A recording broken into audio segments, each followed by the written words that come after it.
Speaking of the garden spot of the earth, Mhm. tell me about your vision for the county.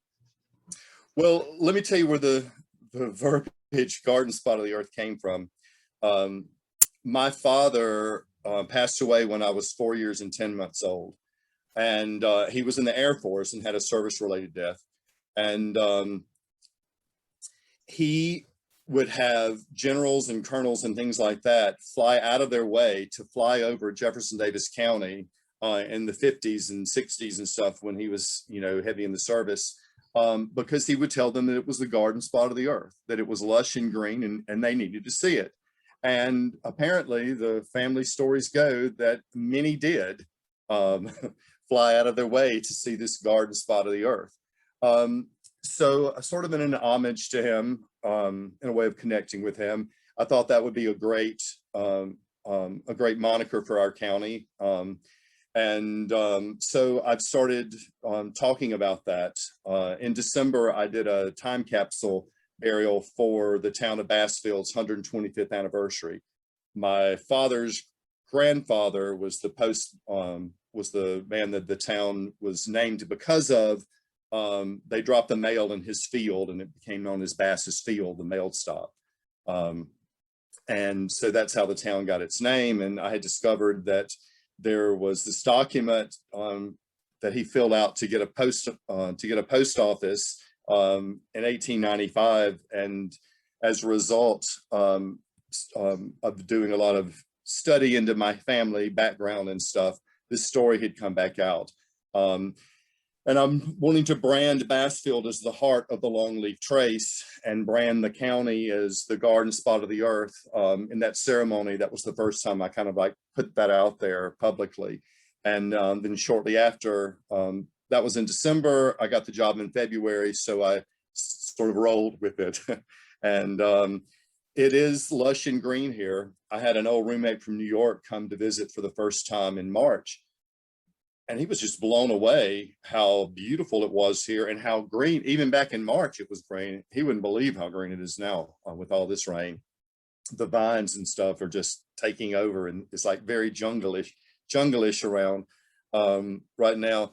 And we are known as or historically have been an agricultural county.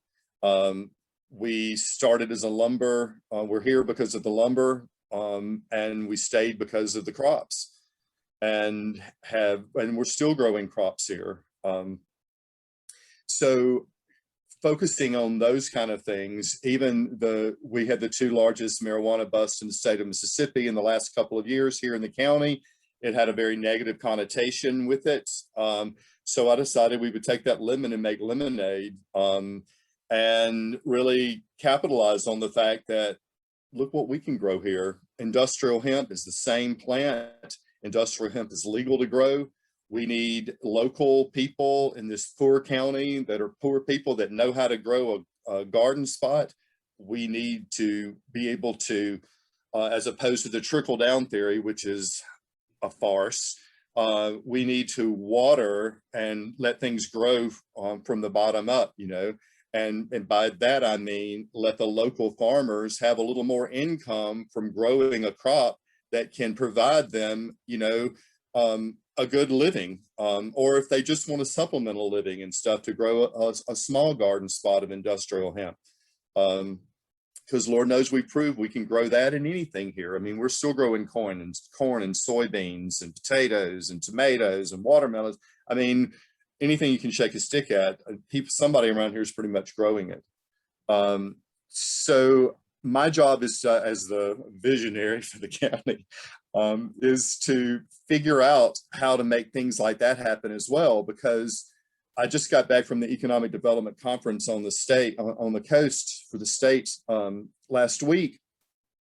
And though I learned a lot, and it was really an indoctrination for me, and it was a good networking thing, it was also really apparent that the powers that be are focused on big bucks, big things like a manufacturing plant coming in, or they're focused on high, like the blue economy on the Gulf Coast with Ingalls shipbuilding, and the seafood industry and stuff, or they're focused on like Oxford or the Golden Triangle area or the Hattiesburg ADP, they're not necessarily focused, I didn't feel, on the rest of us, you know, the poorest of the poor, the poorest of the counties that don't have those kind of things there, that really are struggling.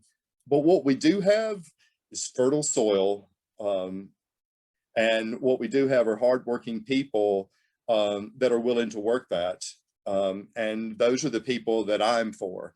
And I'm also looking at the possibility of bringing those kind of big industries here, but I'm not sitting around waiting on that to happen. I'm creating a green economy that no one even mentioned at this convention on the coast. And when I get a chance to talk to the ringleaders that I met there again, I'm going to pitch that to them, that if you put all the areas on the map of the state of Mississippi that they really focus on and all the money's going to, well, everything else that's left, that's the green economy that we're missing out.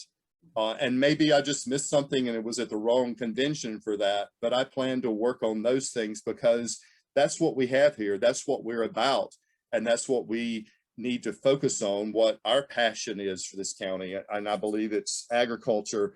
People would rather stay home and live in this beautiful garden spot because it's gorgeous here, than have to go move somewhere away just to be able to make a living, have to live in an urban center where you don't have the ability to take your dogs out to the pond without a leash on them.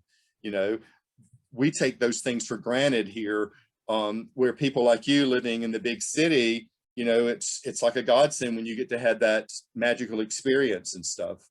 It sounds like under your leadership, the county is poised to become a model for other counties in the state. So looking at development, not just from top down, but from bottom up. Right, right. I obviously, I mean, I hadn't thought about it in those terms. I'm just doing my thing, but yes, I have to do that. I have to do that. I've reached out to the other counties around me because we do have the industrial hemp processing plant here in Jeff Davis County. It's the first in the state and the largest in the South. And we're working diligently on that and getting more people to grow hemp. I have less than a half an acre where I live, but I'm signing up to grow hemp here in my little garden spot. And eventually, though, there will be people growing thousands of acres here. And this processing plant will not just process for our county, but the surrounding counties, the entire state. And there are people growing in North Mississippi. There are people growing in South Mississippi. There are people growing in the capital city now as well. So all of those people that are growing are going to need a place to process that. And right now, the big money crop is smokable hemp flower for CBD and the CBD oil that comes from that. And if you can go anywhere in the state here, and I'm sure in every state now, and purchase CBD, you see signs for it in convenience stores and stuff. But if you purchase that here in Mississippi right now, it wasn't grown or processed here. A lot of it came from Colorado and had to sit in customs after drying and all of that, where now people in Mississippi can get a locally grown, locally sourced, locally processed, super fresh, high quality CBD product where that wasn't possible before. But I mean, this is just the tip of the iceberg. Really, no one has been focused on hemp for the fiber. And that's really what's next for us and what we're really going to be getting into, because the CBD market itself nationally is flooded with people. I mean, there are warehouses full of it in Colorado and in Kentucky and in Oregon in places I've been told. But what we have failed to do thus far, and what I'm focused on, is taking that industrial plant that's 78,500 square feet and using it as a small industry incubator. We're talking right now to a company from Australia that's producing hempcrete blocks in France, and they would like to come to the United States to do that. And they are looking for a place to do that in, and we have the ability to make that happen. I'm not trying to open a big manufacturing plant, you know, that's going to be 1,000 acres and stuff like that. This is a new industry. I am incubating that in a small space and growing it from the ground up. I can't just open up an industry. I'm up in the 11th Forest County in Mississippi, but I'm working on it. And we planting seeds, and when you fertilize those seeds and you water them like we're trying to do, things will grow.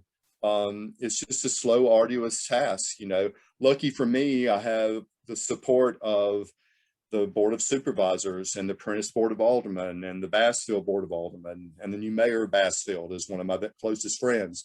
So everybody's on board to move this forward. I'm not just a one-man show by any means. I also have a very supportive Economic Development Board of Directors, and the Chamber Partnership Board has been super supportive, and we're working on renovating that process and really getting the Chamber out of its dormancy and becoming even more active and impactful in the county.